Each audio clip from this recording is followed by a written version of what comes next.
Good morning.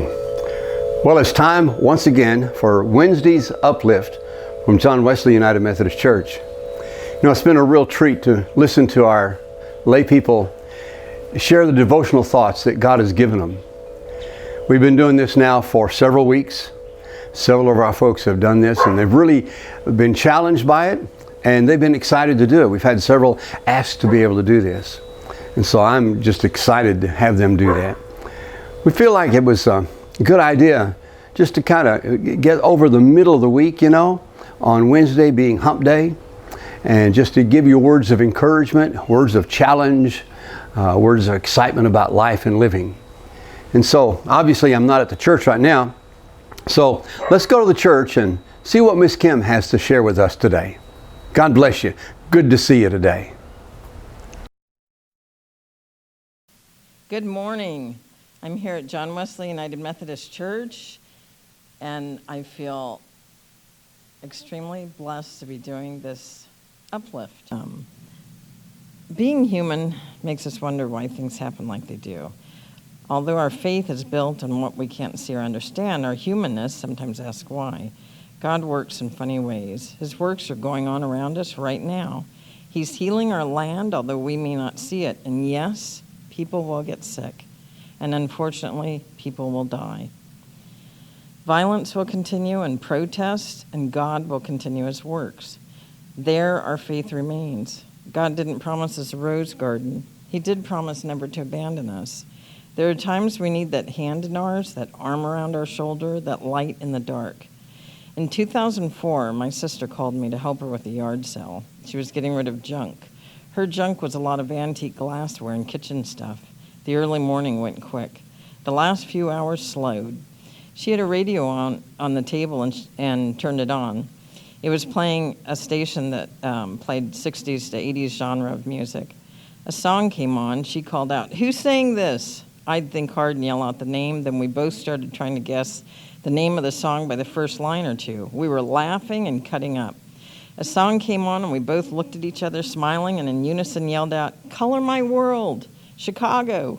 We said a moment, giggling like kids, and the tune changed, and we realized we were wrong. We both started singing Color My World with background laughter and had a great time. 7 months later, my sister lay in a hospital bed, diagnosed with stage 4 cancer. There were miracles that were happening every day. There were faith tests, there was hand-holding, love being shared through the whole time before she died 96 days later. My mother asked me if I would find the music for my sister's celebration of life.